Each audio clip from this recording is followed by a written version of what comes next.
नमस्ते दोस्तों, DIY finance channel पे आप सबका फिर से स्वागत है। आज हम बात करेंगे उन आम फाइनेंशियल मिस्टेक्स के बारे में जो लोग अपनी जवानी में करते हैं। इनसे बचकर आप अपने लिए एक बेहतर फाइनेंशियल फ्यूचर बना सकते हैं। आइए देखते हैं आपके 20s में किन फाइनेंशियल मिस्टेक्स से बचना चाहिए। आपके 20s में सबसे बड़ी गलतियों में से एक है दोस्तों या कॉलीग्स के टिप्स के आधार पर स्टॉक्स में इन्वेस्ट करना।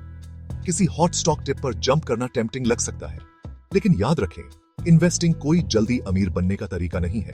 बिना सोचे समझे टिप्स फॉलो करने से आपको बहुत नुकसान हो सकता है। इसकी बजाय समय निकालकर इन्वेस्टमेंट ऑप्शंस और मार्केट ट्रेंड्स के बारे में खुद को एजुकेट करें। खुद रिसर्च करके या अपने फाइनेंशियल एडवाइजर की हेल्प से और सोच समझकर फैसले लेकर आप एक मजबूत इन्वेस्टमेंट पोर्टफोलियो बना सकते हैं। आपके 20s में एक और आम गलती है लग्जरी आइटम्स के लिए कर्ज में डूब जाना। इन परचेसेस को फाइनेंस करने के लिए पर्सनल लोन्स या क्रेडिट कार्ड्स का इस्तेमाल करना आपको कर्ज के पहाड़ तले दबा सकता है। क्रेडिट कार्ड्स पर हाई इंटरेस्ट रेट्स के कारण बैलेंस चुकाना मुश्किल हो सकता है। अपनी अफोर्डेबिलिटी में रहना और लग्जरी से ज्यादा फाइनेंशियल स्टेबिलिटी को प्रायोरिटी देना बहुत जरूरी है। बजट बनाने, अपने एक्सपेंसेस पर नजर रखने और बड़ी परचेसेस के लिए सेविंग करने पर ध्यान दें। बड़ी शिकायतें थे।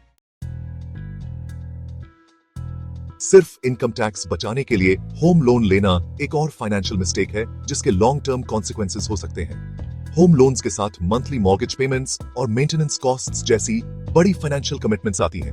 होम ओनरशिप के लिए अपनी फाइनेंशियल रेडीनेस का आकलन करें और ऐसी टैक्स सेविंग स्ट्रेटजीज देखें जिनमें कर्ज न लेना पड़े। सोच समझकर फैसले लेकर आप अनावश्यक फाइनेंशियल बर्डन से बच सकते हैं और अपने लिए एक सिक्योर फ्यूचर बना सकते हैं।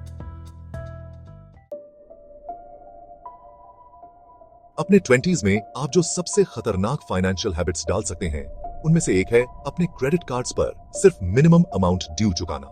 सिर्फ मिनिमम अमाउंट चुकाकर आप असल में अपने डेट की लाइफ बढ़ा रहे हैं और समय के साथ इंटरेस्ट के रूप में बहुत ज्यादा पैसे चुका रहे हैं। इस जाल में फंसने से बचने के लिए हर महीने अपने क्रेडिट कार्ड बैलेंसेस को पूरा चुकाने को अपनी प्रायोरिटी बनाएं। अगर अभी आप पर कोई बैलेंस है तो उसे जल्द से जल्द चुकाने के लिए एक प्लान बनाएं।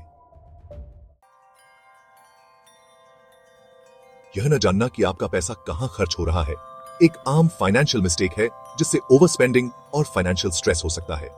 अपने एक्सपेंसेस को ट्रैक करना आपके फाइनेंसेस को मैनेज करने का एक जरूरी स्टेप है। अपने स्पेंडिंग का रिकॉर्ड रखकर आप ज्यादा सोच समझकर फैसले ले सकते हैं और यह सुनिश्चित कर सकते हैं कि आपका पैसा आपके फाइनेंशियल गोल्स के हिसाब से इस्तेमाल हो रहा है। इस प्रोसेस को आसान और एफिशिएंट बनाने के लिए बजटिंग टूल्स या एप्स का इस्तेमाल करें।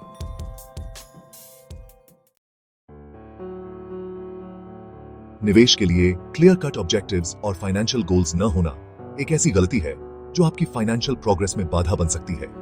स्पेसिफिक फाइनेंशियल गोल्स सेट करने से आपको ट्रैक पर बने रहने के लिए डायरेक्शन और मोटिवेशन मिलती है।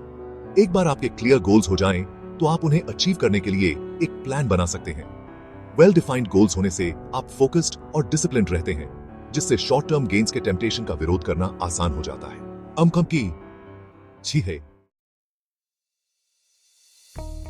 कंपाउंडिंग की वैल्यू और इन्फ्लेशन के इंपैक्ट को न समझना आपके सेविंग्स और इन्वेस्टमेंट्स को कमजोर कर सकता है।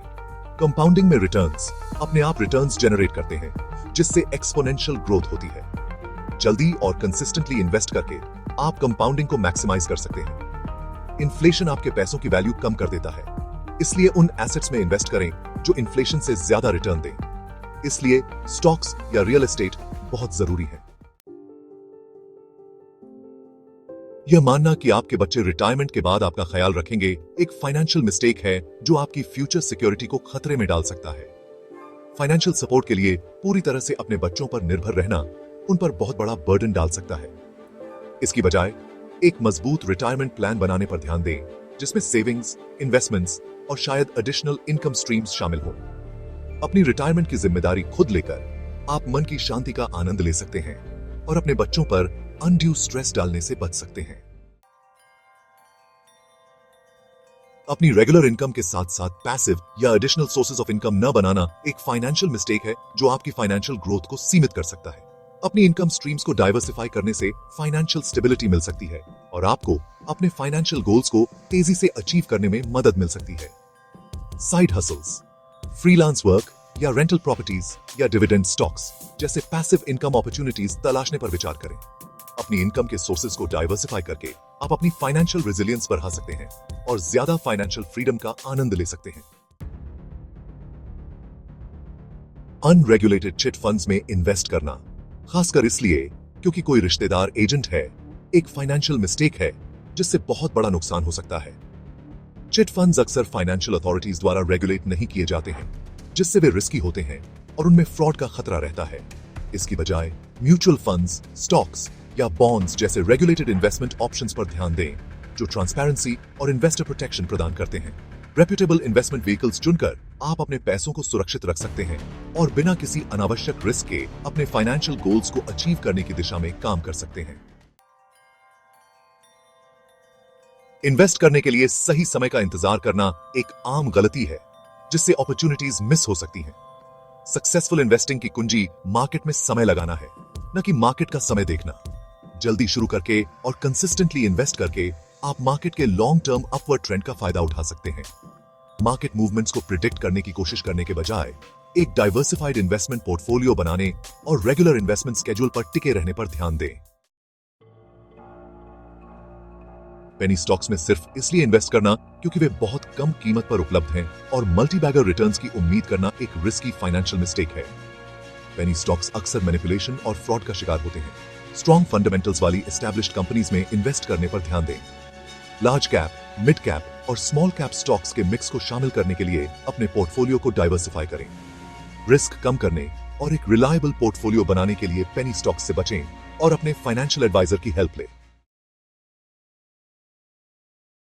फिक्स्ड डिपॉजिट्स और रिकरिंग डिपॉजिट्स जैसी फिक्स्ड इनकम स्कीम्स में सिर्फ पैसे लूजिंग के रिस्क से बचने के लिए ज्यादा इन्वेस्ट करना एक आम गलती है।